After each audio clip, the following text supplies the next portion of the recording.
2008 was really a monumental year for gaming as a whole. The new generation of consoles had been out long enough where most existing gamers had their hands on one of the consoles already, and kind of falls under one of the last years where gaming really went from being a side hobby into a massive media industry. Sure, in 2008, gaming was very popular, but 2008 kind of was that last year before things exploded in the gaming industry. 2008 was still a simpler time when you had to buy a physical copy of a game. Talking to people on a microphone was still a novelty and something relatively new to gaming. And just as a whole, 2008 was a year where gaming just felt less corporate than it is today. And with 2008 being such a unique and nostalgic year, we can look back and appreciate a lot of the games that came out in 2008 that really changed the industry as a whole, and in general were just great games. My name's Elijah, and I'm here from Rocket Sloth with Luke, and today we're taking a look at the best of 2008. Let's go ahead and get into it.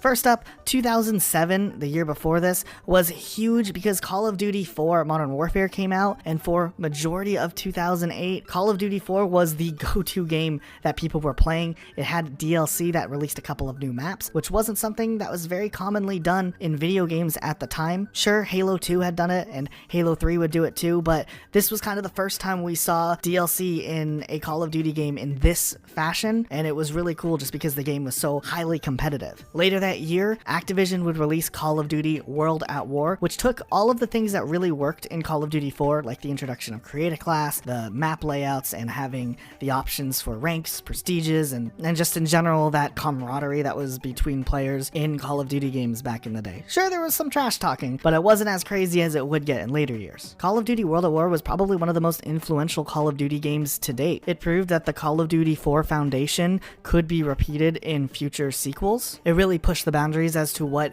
games could have maps look like, and of course was the first game to introduce Call of Duty Zombies. And World at War had some of the best maps for zombies that we have ever seen to date. It's really no surprise that Treyarch continues to remake these original maps in later Call of Duty games just because they were so popular back in the day. Call of Duty World at War would also be the first main Call of Duty game not to have a number in the title, and also be the last World War II Call of Duty game for almost a decade. And honestly, this game was just a lot of fun. But speaking of fun, Saints Row 2 also released in 2008, and while a lot of people were always hyped about the Grand Theft Auto series, Saints Row did a lot of things that were completely unique. It took the whole open world sandbox style of gameplay that was really popular and really spun it with this great comedic element, and it really helped develop this game to have its own identity. The cool thing about Saints Row 2 was that it started off relatively serious enough. Sure, there was some over-the-top things, but as you really invested more time in the game,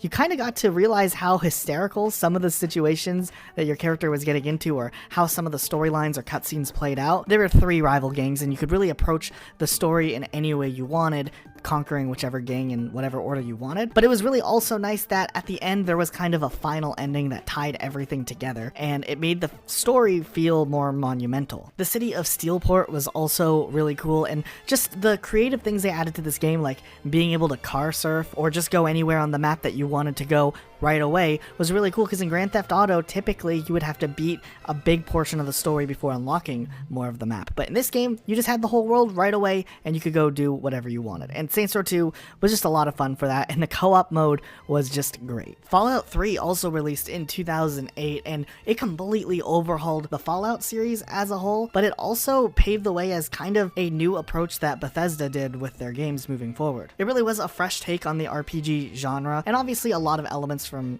Elder Scrolls 4 Morrowind were kind of incorporated, but Fallout 3 took on this post-apocalyptic world really well, and it actually made some really interesting storylines and plot lines that were pretty cool for its time. And with that, this game had a ton of replay value just because there were so many different ways you could make your character that the story could be different depending on how you played through the game or what choices you made, which was a relatively new concept. We also saw the release of Grand Theft Auto 4, which was a highly anticipated game. I mean, if you look at this one from from even a technical standpoint, the graphics improved so much just from the last Grand Theft Auto game to Grand Theft Auto 4. Liberty City really felt alive, and you could tell it was heavily inspired by New York City, but it just felt so unique to have this huge open world to get to experience and get to play in, and the story was actually kind of interesting. Sure, there were some missions that were a little bit annoying, but as a whole, this Grand Theft Auto game, even 10 years later, holds up amazingly just because there's so much depth to this game, and it really pushed the boundaries of what you can do in a Grand Theft Auto game. It had an online mode too, which was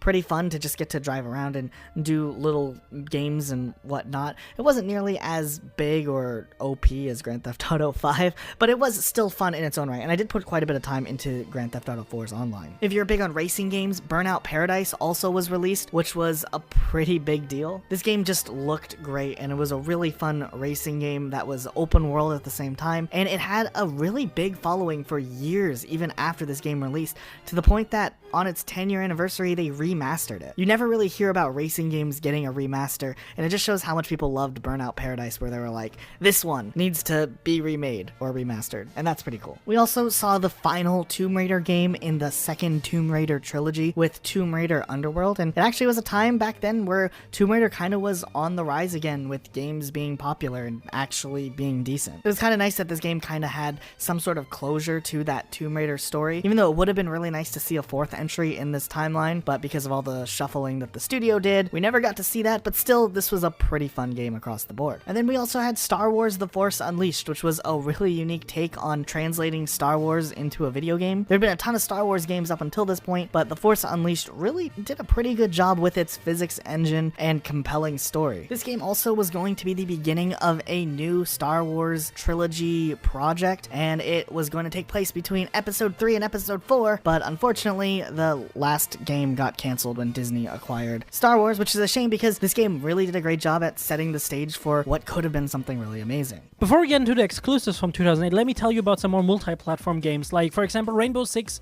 Vegas 2. You know, up until Rainbow Six Siege came along, this was my favorite Rainbow game ever. And it's not hard to see why. The co-op was so much fun and the setting felt different from other shooters around that time that had like the classic World War II setting, but it still felt fitting for what you would expect from a SWAT game. And while World at War was such a great game, this one kind of filled the gap between Modern Warfare 1 and Modern Warfare 2 for me. Next up, we have one of my favorite video games of all time, Dead Space. And I've been wanting to talk about this game for a long time on this channel, but I never really managed to. So since there might still be a video sometime in the future, I'm just gonna say this. It is one of the best, if not the best, horror games out there. It has an interesting story, great gameplay that still holds up to this day, and it was actually scary AF if you played it back in 2008. And since the horror game genre for video games wasn't quite as big yet, this game felt truly unique. And also Far Cry 2 came out in 2018, and that's still a franchise that's going strong today. We just had the release of Far Cry New Dawn, and while Far Cry 2 might not hold up as well anymore today, it was an impactful game at the time. And the Far Cry series would take kind of a break for a couple years until they would reinvent themselves completely with Far Cry 3. The first Left 4 Dead also came out in 2008 for PC and Xbox 360. The first Left 4 Dead was released in 2008 for Xbox 360 and PC, and it's a hugely impactful game to the video game genre. You know, there's not a whole lot that I can say about it that hasn't been said on this channel already, since we did make a video about it last year, and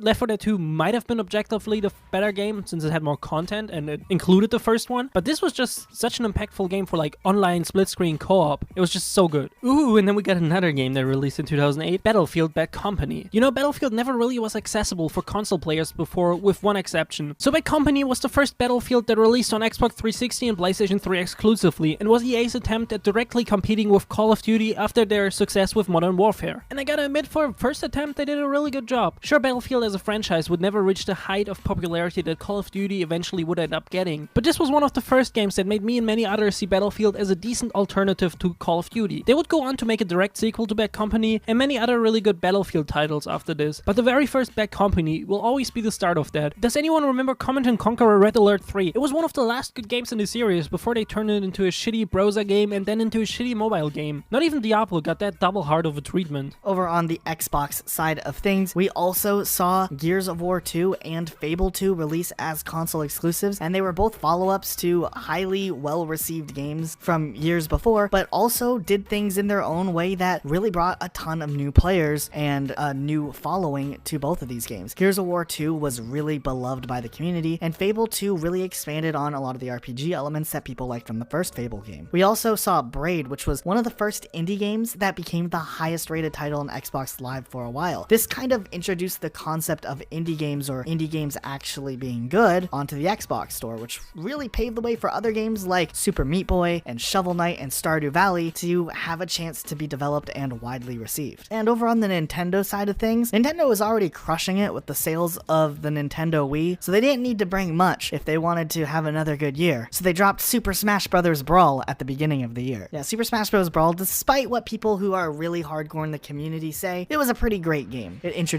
a ton of new characters, including the first introduction of third-party characters being put in a Smash Bros. Game. It had a story mode with fully rendered cutscenes, which were really fun, and it introduced Smash Bros. To online play for the first time ever, which worked just about as well as Smash Bros. Still works today. Rest in peace. And if Nintendo didn't give us enough that year, they also released Mario Kart Wii, which was a huge deal because you could put your Wii controller into a steering wheel and feel like you were driving the car. I mean, you didn't have to do it. It didn't make the game any better or easier to control, but it was cool to pretend we were driving a car, and that's why Mario Kart Wii was super successful. And of course, Animal Crossing City Folk, or also known as Animal Crossing Let's Go to the City in other countries, was released on the Nintendo Wii and is often overlooked, but it was a pretty solid Animal Crossing game, and it brought voice chat to the Nintendo Wii for the first time, whether it worked well or not. And on the Nintendo DS, we had Pokemon Platinum, which was kind of the enhanced version of Pokemon Diamond and Pearl, and we had Guitar Hero on Tour for the DS. Remember that? Anyone? No? Okay. Now let's get into the only two really important 2008 PC exclusive games. First up, we got Spore, and I don't think there has been too many video games over the years where you can actually play God and create a species from microscopic organism to a complex animal. And especially for a game from 2008, just the amount of possibilities Spore offered was unreal, and the amount of replay value, and it still rivals some other games to this day. I remember this game was memed on a lot for not being The Sims or SimCity, but for being something completely different than what they usually do, I think they did a pretty good job. And let's be honest, what has Maxis done in the last couple years that was better than this? The last SimCity is one of the most awful video game experiences I've ever had, and Sims 4 is kind of meh. Okay, so the other exclusive PC game from that year was World of Warcraft Wrath of the Lich King. It's not a game, it's an add-on, but still, we're gonna talk about it. So we talked about the hype that the first expansion generated in our 2007 video, but to me, Wrath of the Lich King generated even more hype than the first one, since by the time the Lich King add-on released, the player base of World of Warcraft was even bigger, and also the add-on was pretty good. It introduced Death Knights, gave us another 10 levels to grind, and had some of my favorite raids in all of World of Warcraft. Also, don't forget that originally a Death Knight could only be created if a player previously had a level 55 character. They removed that requirement in 2014, which, if I remember right, pissed off a lot of people. And now that we're done with PC exclusives, let's talk about the two PlayStation exclusives that mattered from 2008. 2008 was the release of the first Little Big Planet on PlayStation 3, and to me it kind of seemed like it gave the platformer genre a whole new popularity, at least for PlayStation players. It was kind of like Mario Maker, if I remember right. You can like create levels and have other people play them and challenge your friends. It was really fun, and it got 2 or 3 sequels. And then of course we can't forget Metal Gear Solid 4 Guns of the Patriots. Probably the best and most well-rounded Metal Gear game out there. Like, this game is just a 10 out of 10 and is probably the height of the Metal Gear franchise, and after the release of Metal Gear Survive, I am sure we'll never see a good Metal Gear game again. So this one still holds up to this day and is still one of the greatest video games of all time. It is almost a shame that I haven't remastered it yet and released it to a bigger and newer audience. But then again, we might never see a Metal Gear Solid game ever again, which is kind of sad. Wait a minute, this video isn't supposed to be sad, so let's end it on a high note. Banjo-Kazooie nuts and bolts. Hold up, wait a minute.